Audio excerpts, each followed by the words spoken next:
I was reaching into the refrigerator for a slice of leftover roast when a voice exploded behind me. So loud and sharp it hit me like a slap. "Don't touch that food, old man, my in-laws are coming." For a split second I thought the shout came from outside, maybe a neighbor yelling at someone else's father. But no, it was meant for me. I turned slowly, plate in hand, and there she was. My daughter Marina standing in the kitchen doorway of the house I helped her buy, her arms crossed so tightly her shoulders trembled. Her voice was ice, nothing like the soft, shy girl who once climbed into my lap to tell me she'd had a bad dream. Her husband Omar lingered behind her wearing that smug half-smile he always used when he thought he had the upper hand. He straightened the collar of his neatly pressed shirt like he was preparing to host a royal banquet, not a simple family dinner. "And don't pretend you didn't hear me," she added. "I'm serious, don't touch anything in there. And just so you know you clicked the right video, yes, this is the day my own daughter yelled at me in my own kitchen about food I bought. Before I tell you what happened next, subscribe to the channel and let me know in the comments where you are watching from. It helps more than you know." I set the plate back on the countertop, careful not to drop it even though my hands had started shaking. I am 68 years old. My knees crack each morning before I can straighten fully. My back stiffens if I walk too long, but I still carried 2 bulging grocery bags up the porch steps that morning. I bought everything with my pension and the small income I make repairing fishing gear for neighbors in our coastal town of Port Claremont, but none of that seemed to matter now. "That meal is for Omar's parents," Marina snapped, as if I were a stranger wandering through the kitchen. "They're picky, okay? I don't want anything looking touched." I blinked slowly. "I cooked that roast last night." "Yeah," she said coldly. "And you had your share yesterday.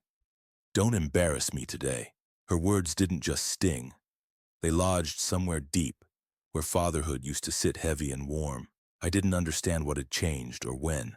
I only knew something had cracked so silently over the last year that I had missed the sound entirely. Omar finally spoke, though he didn't bother disguising the arrogance in his tone. "If my wife says leave the food alone, then leave it.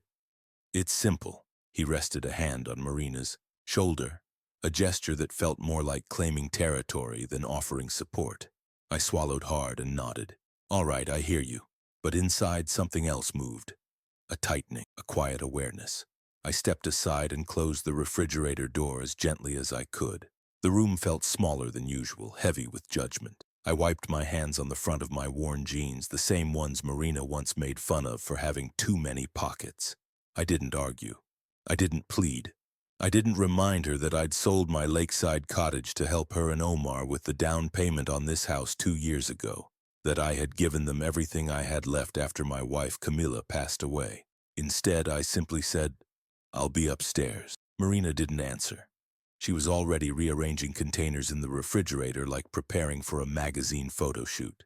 Omar walked out behind her, whispering something I couldn't hear, but the low chuckle at the end told me it wasn't kind. I climbed the staircase slowly, one step at a time, feeling every inch of 68 settle into my bones. I walked into my small room, the one Marina had insisted was more than enough space for me, and sat on the edge of the bed. The same bed I had slept in for 30 years beside Camilla. The same bed where I had cried for weeks after losing her. The same bed Marina convinced me to bring here, claiming I would never have to be alone again. Funny how promises age faster than people. From my window I could see the narrow backyard, the small bench I built from driftwood, the herb pots I planted the first week I moved in. My handiwork, my money, my effort. Below me I heard the front door open. Laughter, voices, greetings. The in-laws had arrived, and there I sat in my own house, hungry and unwelcome, staring out the window like a guest waiting for permission to exist. But that was the moment, quiet, small, unnoticed, when something inside me woke up. Not anger, not sadness, something colder, clearer, a thought. If they're willing to treat me like this now, what else have they done? And I knew, absolutely knew, I needed to start paying attention. But Marina and Omar weren't done. What happened the very next morning made their yelling look like kindness, and it was the first sign that something much darker was happening behind my back. The next morning the house was too quiet, not peaceful. Quiet in the way a trap is quiet before it snaps shut. I woke before sunrise, the way older men do when sleep no longer obeys them. My knees popped as I swung my legs over the bed. I rubbed my hands over my face and took a long breath, hoping today would feel a little less wrong. But the wrongness was already waiting for me. As I walked downstairs, I could hear dishes clattering softly in the kitchen. Not the usual rhythms of breakfast. More like someone moving things around deliberately, putting items where they didn't belong. I stepped into the kitchen and found Omar standing beside the counter holding a small stack of envelopes. He wasn't sorting them. He was studying them. His eyes lifted slowly when he realized I'd caught him. "Oh," he said, sliding the envelopes onto the table like he'd just been straightening them up. "Didn't see you there. What are you doing with my mail?" I asked. He shrugged. "It was mixed in with ours. Honest mistake. Honest. Right." I picked up the envelopes. None of them were bills. They were bank statements. Statements that I hadn't seen in weeks. Before I could question him, Marina walked in wearing her polished morning face. The one she saved for guests, co-workers, and people she wanted to impress. Certainly not for her own father. "Dad, can you do me a favor?" she asked, brushing past me to grab a smoothie from the fridge. I turned. "What favor?" She flashed a smile so tight it looked painted on. "I need you to sign a couple of forms, just routine things for the homeowners association." My stomach tightened. "What kind of forms?" She handed me a clipboard with 2 sheets clipped to it. The papers had plenty of legal jargon and little spaces for initials and signatures. The print was tiny, like it was designed to make people give up and just sign already. "Why do you need my signature?" I asked, scanning the top line. Marina rolled her eyes. "Because you live here. HOA needs everyone's acknowledgement. It's just for the monthly dues." I frowned. "HOA dues? I've never had to sign anything for that before." She shrugged, sipping her smoothie. "They changed their policy. No warmth, no patience. Just irritation that I was daring to ask questions." Omar stepped in, folding his arms. "Look, we're trying to keep things running smoothly. Just sign the papers. It's not complicated." But that was exactly what made me hesitate. People only get defensive when they're hiding something. I set the clipboard down. "I'll read it first." The room froze for a beat. Marina exhaled sharply. "Dad, come on, this isn't—" "I said I'll read it," I repeated, my voice low but firm. Something flickered across her face. Annoyance. And something else. Panic, maybe. Before she could argue, my phone buzzed in my pocket. It was an unknown number, but one with a Port Claremont area code. I answered. "Hello?" A man's voice came through. "Mr. Navarro, this is Andrew Kemp from Northern Bay Bank. I'm calling to confirm a detail about the withdrawal request you submitted yesterday." I froze. "What withdrawal request?" I asked. The man hesitated. "The request to move funds from your savings account to the joint household account." My heart dropped into my stomach. "I didn't make any request," I said slowly. Behind me, Marina and Omar exchanged a glance. So quick most people would have missed it, but I'd been a father too long not to notice the language of eyes. The banker spoke again, voice tightening with caution. "Sir, then we need to freeze your account immediately. Someone attempted to authorize the transfer." I felt the kitchen tilt, the floor shift beneath me. "Yes," I said, swallowing. "Freeze it. We'll notify you once it's secure." I hung up. The silence in the kitchen wasn't quiet anymore. It pulsed. It throbbed. "Everything okay, Dad?" Marina asked too casually. I looked at her. Really looked. The clipped HOA papers, the missing bank statements, the honest mistake from Omar. The sudden tension in their shoulders. And then it hit me. This wasn't about food. It wasn't about the in-laws. It wasn't about boundaries. It was about something else entirely, something bigger, something planned, something that had already begun behind my back. I slid the envelopes under my arm and walked past them without a word. "Dad," Marina called, but I didn't turn around. I went straight to my room, closed the door, and sat on my bed with my heart pounding like I was 20 again. Something was very wrong in this house. And for the first time in months, I was finally paying attention. The next thing I discovered wasn't just suspicious. It proved they'd been preparing for something far worse than I imagined. I didn't leave my room for almost an hour, not because I was afraid, but because I needed to sit still, breathe, and let the pieces fall into the places they'd been trying to reach for months. Someone tried to access my bank account. Someone who had access to my mail. Someone who knew my full name, my savings bank, and my living situation. Someone inside this house. I opened my nightstand drawer and pulled out the small lockbox I'd carried since Camilla's passing. Inside were old receipts, a few pictures and copies of documents I hoped I'd never need. Among them was the card for a man named Miguel Rosas, a financial counselor I met last year at the community center. He had mentioned in passing that elderly fraud cases were rising in Port Claremont. At the time, I brushed it off. Now, I felt the weight of that warning. Downstairs, I could hear Marina and Omar whispering intensely. Their voices didn't rise. They kept everything low, like strategists discussing a delicate plan. Occasionally, a cabinet door shut a little too hard, frustration leaking through. I stepped out of my room and walked quietly to the staircase. From the landing, I couldn't make out their exact words, but the tone was unmistakable. Fear mixed with urgency. I went outside instead. The backyard was still damp from last night's fog. The ocean breeze carried a faint smell of salt, wrapping around me like an old memory. I sat on the driftwood bench I built on my first week here when Marina hugged me and said, "Dad, you're safe here. You'll never have to worry again." Promises. They evaporate faster than dew. As I sat there thinking, my phone buzzed again. A text from the same number that called the bank. But this time, it wasn't the bank. It was a message that made my skin tighten. "They've been planning this longer than you think." I stared at the words for several seconds, waiting for more. Nothing came. I typed back, "Who is this?" No response. I slid the phone into my pocket and leaned forward, elbows on my knees. The breeze caught my hair, sharp with the chill of early morning. I had lived long enough to know when something wasn't random. This wasn't a mistake. This wasn't a misunderstanding. Someone in this house was working a scheme, and someone outside the house knew more than they should. I walked back inside, and the whispering stopped immediately. Omar appeared in the hallway, arms crossed like he'd been waiting to intercept me. "You okay?" he asked. The tone was polite. Too polite. "I'm fine," I said. "Just stepping out for some air." He nodded, but his eyes flicked briefly toward Marina in the kitchen. They were communicating silently, sharing some unspoken urgency. I started to walk past him. "Actually," he said suddenly, "can we talk? Just you and me?" I turned. "What about?" He forced a half smile. "Look, I know things got tense last night, and you seem stressed today. I just want you to know we're all on the same team here." Team. That word soured immediately. "I appreciate you saying that," I replied quietly. "But let's be honest. What team am I on if you're going through my mail?" His face twitched. Just once. But it was enough. "That was an accident," he said sharply. "You're blowing things out of proportion."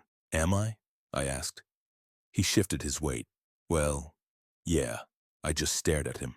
68 years teaches you when silence speaks louder than any threat. He grew uneasy. "Look, we're trying to manage this household together. Bills, paperwork, you know how things pile up. Things do pile up.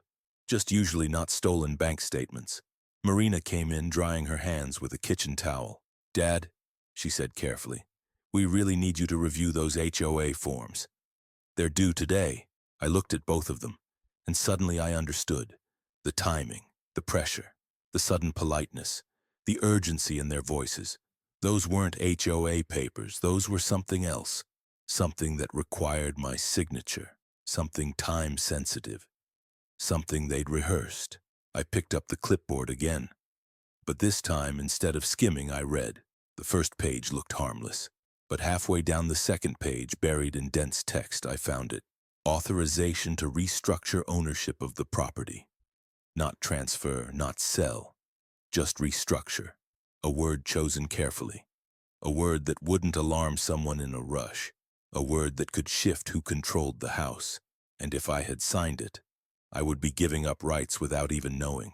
My heart pounded, slow but heavy. I set the papers down. "I'll think about it," I said. They exchanged another quick look. This one was sharper. Urgent. Desperate. I walked away before they could argue. Upstairs, I sat again on my bed, staring at the wall while a thought crawled through my mind like a cold draft. If they're willing to manipulate documents, what else have they tried to manipulate? And that was the moment I realized. This wasn't just disrespect. It wasn't just greed. It was a plan. A well-timed one. and I was the only obstacle left. Later that afternoon, I found something hidden in the house, something they thought I'd never notice, and it confirmed every suspicion I'd tried to ignore. I spent most of the afternoon pretending to rest in my room, but I wasn't resting. I was listening. The floorboards in this house have stories of their own. Camilla used to say you could tell a person's mood by the sound of their footsteps. Today, Marina's were sharp and frantic. Omar's were slower, more deliberate, the footsteps of a man calculating his next move. They paced between the living room and kitchen like they were drawing plans on invisible blueprints. Eventually, the house grew quiet, too quiet. I decided to take a slow walk to clear my head, as I announced loudly enough for them to hear. But instead of going outside, I walked right past the front door and headed to the small room they used as a storage office. Normally, the door was wide open. Today, it was shut, not locked, just pulled shut, as if to hide something quickly. I gently turned the knob and stepped inside. Nothing looked unusual at first. Same cluttered shelves, same unopened boxes, same old desk with the crooked leg. But something felt out of place.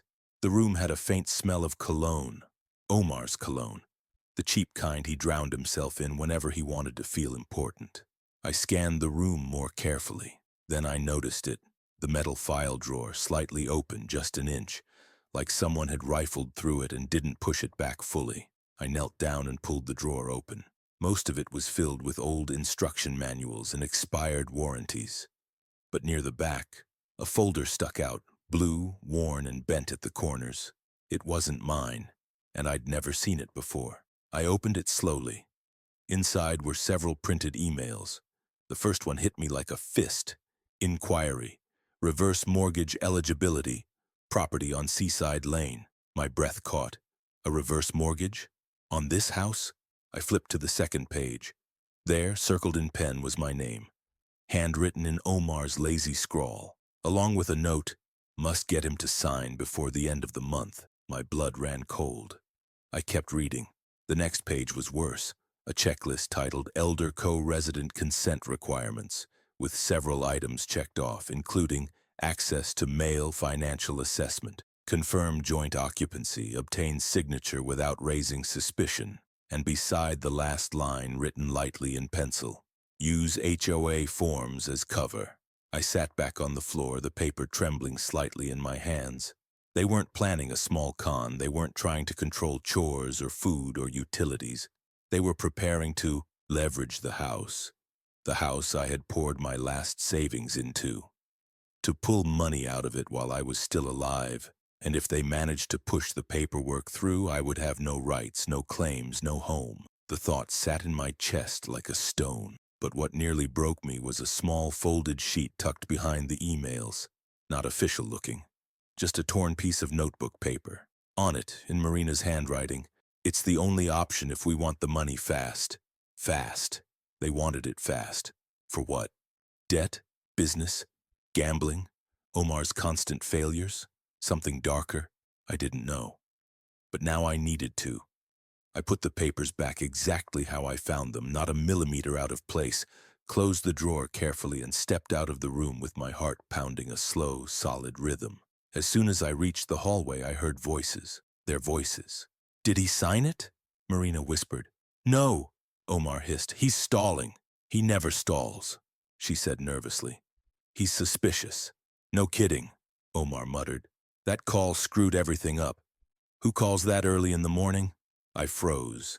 They didn't know the bank had called me because someone tried to access my account. They thought the call was for something else, something they were afraid of. I stepped away quietly and headed back to my room, my mind burning with questions. Were they working alone? Was someone guiding them?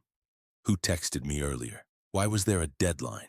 And what money did they need so desperately that they were willing to betray their own father? For the first time in my life, I felt the sharp truth settle inside me like a blade sliding home. My daughter wasn't being manipulated. She wasn't confused. She wasn't pressured. She was an active part of the plan. That hurt more than anything. I sat on my bed, staring at the wall, letting the betrayal sink into my bones. 68 years of living teaches you to swallow pain quietly, but this one refused to stay down. Not because of the money, not because of the documents, but because the girl I once carried on my shoulders now wanted me out of the way. What she didn't know was this: I was far from done. That night, someone unexpected contacted me. Someone who knew exactly what Marina and Omar were planning and why they were running out of time. I didn't expect anyone to contact me that night. After finding the documents in the storage office, after realizing my daughter and her husband were planning to push me into signing away my rights, after overhearing their whispered panic, I thought I had seen the worst. But the worst was still on its way to find me. It was close to 10 at night when my phone buzzed again. The house was quiet except for the low hum of the heater vents. Marina and Omar had gone to bed early, maybe exhausted from maintaining their lies all day. I sat on my bed reading the mysterious message from earlier over and over. They've been planning this longer than you think. Now the phone buzzed a second time. A new text. From the same unknown number. Check the side porch, it's safe. I stared at the screen, trying to decide if this was some kind of trap. But something in me, a mixture of instinct and 68 years of living, told me this wasn't coming from Marina or Omar. This was someone outside their little scheme. Someone who didn't want them to succeed. I stood slowly, putting on my old boots and a coat. The hallway outside my room was dark. I stepped lightly down the stairs so the wooden steps wouldn't creak. The house had too many ears tonight. When I opened the side porch door, the cold air bit at my face. The porch light flickered once, twice, then steadied, and there on the top step sat a small padded envelope. No name, no return address, just like the messages. Clean, anonymous, intentional. I picked it up and went back inside, locking the door behind me. I didn't open it in the hallway. I went straight to my room, closed the door, and sat on the bed beneath the soft lamp. Inside the envelope was a flash drive and a handwritten note. You don't know me, but I know what they're doing. I also know why. Play the video. Use headphones. Trust no one in that house. My heart thudded. Slow, heavy, deliberate. I plugged the flash drive into my old laptop and waited. A single file appeared. Replay this.mp4. The video opened with shaky footage, shot on a phone. The camera pointed at a table in what looked like a small cafe in Harborview, a neighboring town 20 minutes away. Two people were sitting at the table, my daughter and a woman I had never seen.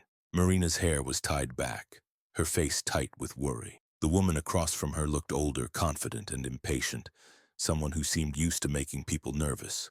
The audio was a bit fuzzy but clear enough. Woman, your father still hasn't signed? We're running out of time. Marina, he's being stubborn. He keeps asking questions. He wasn't supposed to. He's never like this. Woman, well, he hasn't transferred money in months. The bank froze one of your cards last week. That's not a coincidence. He's getting smarter. Marina, I didn't think it would be this difficult. Woman, I told you and your husband from the start. If you want the advance, we need proof of property control. No signature, no payout, and I'm not giving you another extension. My stomach twisted. Payout? Advance? From whom? Marina leaned in closer, her voice trembling. Marina, please. We just need one more week. Omar's family already knows we're close to the deal. They won't let us back out now. The older woman sighed heavily. Woman, 1 week, final. After that I walk, and if I walk, your in-laws will not be happy with you. The video ended abruptly. My hands were shaking harder than I wanted to admit. A deal, a payout, pressure from Omar's family, a deadline, and my daughter willingly involved. Not fooled, not manipulated, not dragged. Willing. I closed the laptop and sat back, staring at the dark ceiling. Someone recorded that meeting. Someone who didn't want Marina to succeed. Someone who was trying to help me, but also someone who was staying hidden for a reason. I picked up the note from the envelope again. Trust no one in that house. A part of me already knew that. But hearing it, seeing it in writing, it changed something. This wasn't just betrayal anymore. This was coercion, debt, pressure from outside forces I hadn't even known existed. And Marina, my daughter, had chosen them over me. I pressed my palms together, feeling the ache in my joints, the heaviness in my chest. Something in this house was rotting from the inside out, and I was done pretending not to smell it. The next morning I confronted Marina. But instead of answering my questions, she said something that made my blood run cold. Because it meant she already knew someone was helping me. I barely slept that night. Not because of fear, but because everything inside me was shifting, rearranging itself into a new shape. A shape that understood betrayal. A shape that understood urgency. When dawn filtered through my blinds in thin streaks, I had already made coffee and was sitting at the kitchen table waiting for Marina to wake up. I needed answers. Real ones, not the tidy, rehearsed lies she and Omar always offered. Around 7, she walked in wearing a robe, hair messy, eyes tired. She stared at me like she didn't expect me to be awake, let alone waiting. "Morning," she said cautiously. "Sit," I replied. The word landed heavier than I intended. She obeyed without arguing. I studied her for a moment. The young woman who once held my hand when crossing the street, who cried into my shoulders when she scraped her knee, who curled next to me when she had nightmares. Now she couldn't look me in the eye. "I found something yesterday," I said carefully. A small flicker passed through her face. "Fear? Recognition? Or guilt?" "What did you find?" she asked, voice thin. "A folder," I answered. "Emails, notes, a reverse mortgage inquiry." Her teeth caught her bottom lip. "And," I continued, "a meeting recorded in Harborview with a woman I don't know, about some sort of payout." Marina's face drained of color. "Dad," she whispered. I leaned forward slowly. "Tell me the truth. Why are you doing this?" Before she could reply, footsteps echoed down the hallway. Omar walked in, still half asleep but alert enough to sense tension in the air. "What's going on?" he asked, looking between us. "I was asking your wife a question," I said. "One she hasn't answered yet." Marina exhaled shakily. Her hands trembled in her lap. "Dad, we never meant to hurt you." A classic preface to something awful. "We just—" Her voice cracked. "We just needed help. And we didn't know how to ask." "You did know how to ask," I said. "You just didn't want to hear me say no." Omar finally stepped closer, arms crossed but posture uneasy. "Look, the situation is complicated. You don't understand the whole picture. Then explain it to me." Marina looked at her husband, searching his face for guidance. She found none, so she tried again. "We're in trouble, Dad," she said softly. "Big trouble." I waited. She swallowed. "Omar's parents. They invested in a business opportunity, a big one. We were supposed to help with the upfront money. We promised them. And if we don't come through," her eyes filled with tears, "they said they'll make us pay. Not with money." My chest tightened. "Threats?" She nodded. I shifted my gaze to Omar. "And you dragged my home into this? My savings? You tried to get me to sign away my rights because your in-laws made threats?" Omar's jaw clenched. "It's not like that." "It is," I said. He glared at me but didn't deny it. Marina wiped her face. "We didn't want to do it this way. But you weren't supposed to question the HOA forms. You never question anything. You were supposed to sign." The honesty struck like a blade. "You targeted me because you thought I'd obey," I said quietly. "No," she cried. "Not because of that. Because we thought you trusted us." "That's worse," I replied, "because I did." She broke into sobs. Omar looked away, jaw tight, refusing to show emotion. But then Marina said something that made me freeze. "Dad, whoever is messaging you, they're the ones making this worse." The air in the room shifted. "What?" I asked sharply. She nodded desperately. "Yes, we don't know who they are, but we know someone's been interfering. Someone's telling you things. Someone's trying to ruin the timing of the deal." My pulse slowed. "How do you know that?" I asked. Marina hesitated. Then she whispered, "Because they messaged us too." That stopped me cold. Omar stepped closer, voice stiff. "We got a text last night. It said, 'You're running out of time. He knows.'" Marina looked at me with wide, frightened eyes. "Dad, someone's playing both sides. Someone wants this to blow up." I leaned back, absorbing the revelation.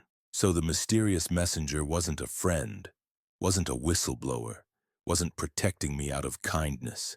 They were pushing the situation toward something else. Pressure, fear, chaos. And they wanted all of us unstable.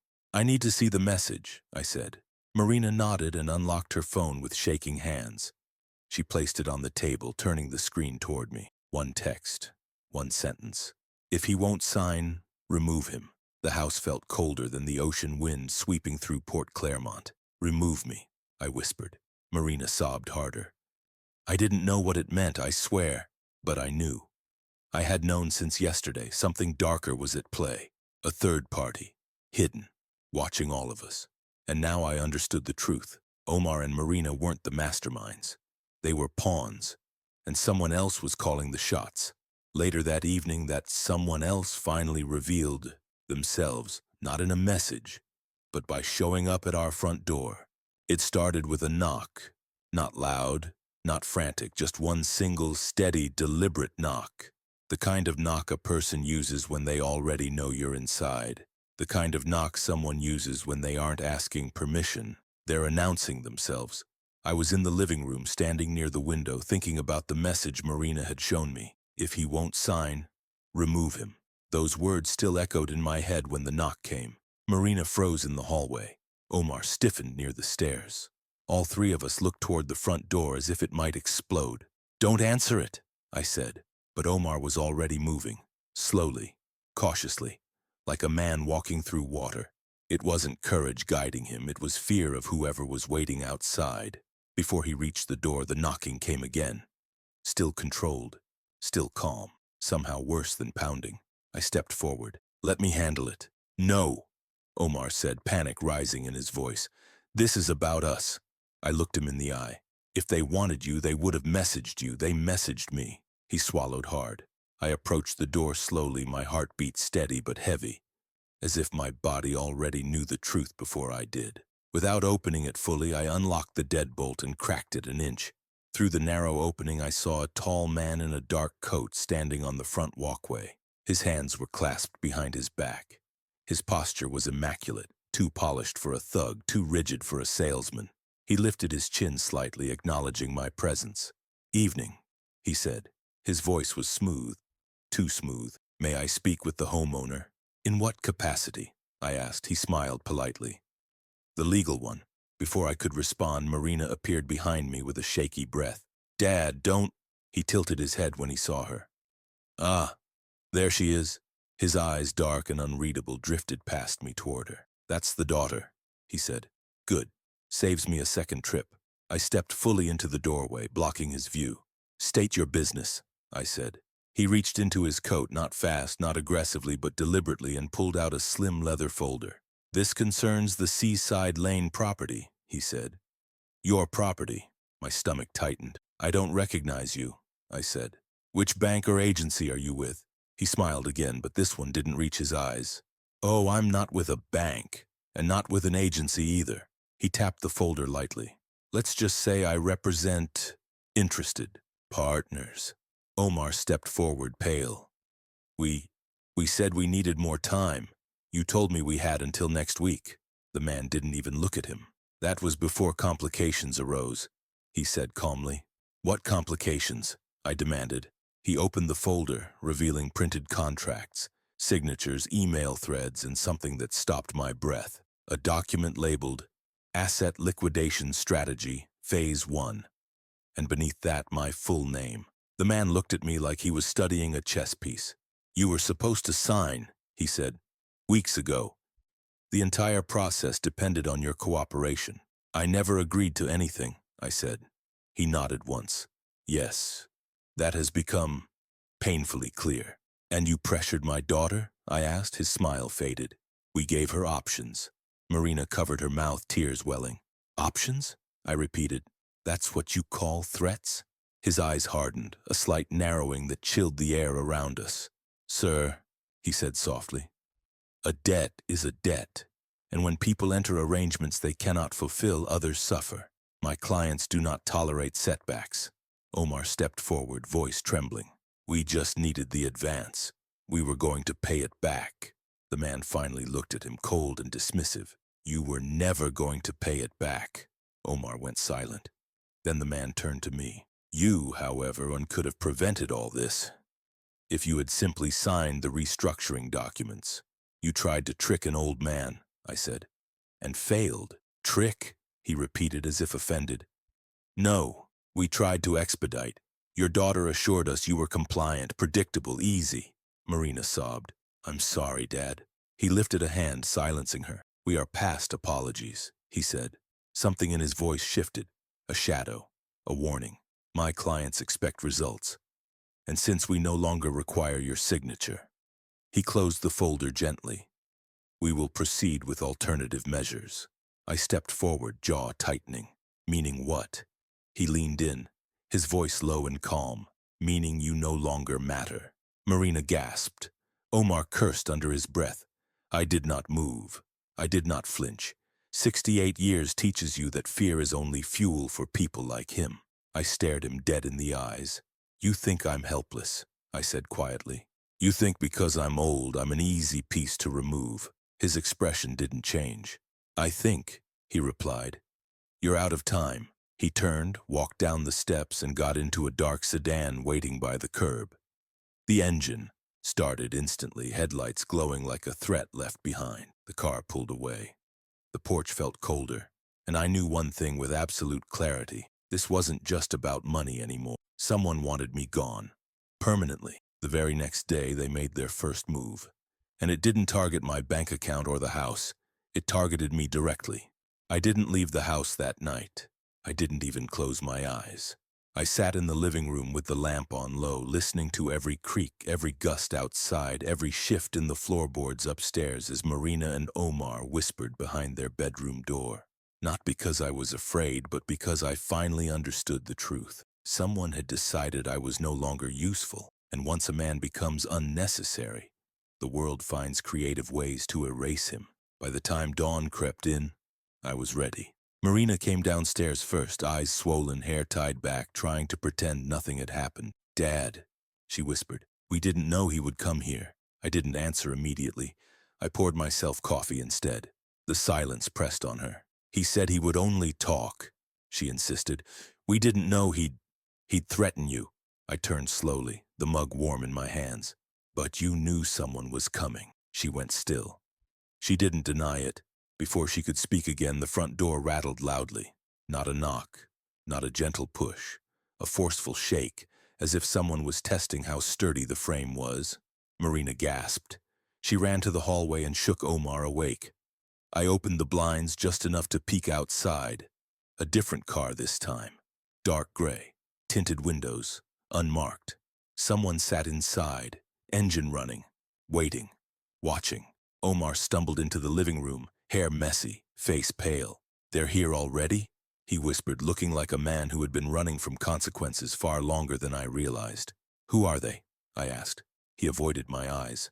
"You don't want to know." I stepped closer, lowering my voice. "I want the truth. All of it." He swallowed hard. "My parents aren't like yours," he said. "They have people, connections. They promised to help us with the business loan if we helped with the property paperwork. That was the arrangement. And if you fail them?" I asked. He looked at the door, then at the car outside. "They collect." Marina let out a choked sob and buried her face in her hands. I took a deep, slow breath. Then I said something I hadn't said aloud in nearly 2 years. "I want all my documents. My ID, my birth certificate, my bank folder, everything you two have touched." Omar blinked. "What?" "You heard me." He hesitated, but the car outside must have reminded him what refusal meant. He nodded shakily and hurried upstairs. While he rummaged through drawers, Marina approached me, hands trembling. "Dad," she whispered, "I'm so sorry. I never wanted this. We thought if we could fix the money problem fast enough, everything would go back to normal." "Normal?" I repeated. "Normal ended the day you yelled at me for touching food I purchased." Tears spilled down her cheeks. "I was frustrated," she said. "I was overwhelmed. You were the only one I felt safe snapping at. That hurt more than anything. Being the safe target, the easy punching bag, the one person she knew would not fight back." "Dad, please," she whispered. "I'm not that person. I'm really not." I didn't respond. I didn't trust my voice not to break. Omar came downstairs with a small stack of papers, envelopes, and folders. He placed them on the table like he was handing over evidence. I sifted through each one slowly. Everything was there, except one item. "Where is the blue folder?" I asked. Omar froze. Marina looked confused. "I put everything here," he insisted. "Not everything," I said. Where is the blue folder you kept in the storage office? The blood drained from his face. You found that? I stared at him. He swallowed. They told us to keep it hidden. It has every instruction they gave us. Bring it, I said, now. He hesitated only a second before sprinting back upstairs. When he returned, he handed me the folder with shaking hands as if touching it scorched him. I took it under my arm. Then I made my choice. I'm leaving, I said. Marina looked like she'd been slapped. What? Dad, no. Where will you go? Anywhere, I replied. Anywhere that is not here. We can fix this, she begged. We can talk to them. No, I said, calm and final. You cannot talk to people like that. And you already involved them. The damage is done. She collapsed into a chair, sobbing. Omar stood motionless like a man waiting for a sentence. I grabbed my small suitcase from the entry closet, the same one I used when I first moved in. I packed what I needed: clothes, documents, medicines, memories. I stepped toward the front door. Marina cried, Dad, please, please don't go. I'll change, I swear. I paused. I looked at her, my daughter, the girl I raised alone, the girl I loved more than anything. I hope you do, I said softly, for your sake, not for mine. I opened the door. The gray sedan outside drove off the moment I stepped onto the porch, as if they only needed confirmation that their target was no longer under the same roof. I walked down the steps, suitcase rolling behind me, feeling the morning air fill my lungs. 68 years old, still standing, still thinking clearly, still capable. They wanted me removed. Fine, I removed myself, and for the first time in a long time, I felt free. And if you've been listening this far, subscribe to the channel and let me know in the comments what time it is where you're watching from. It helps more than you know.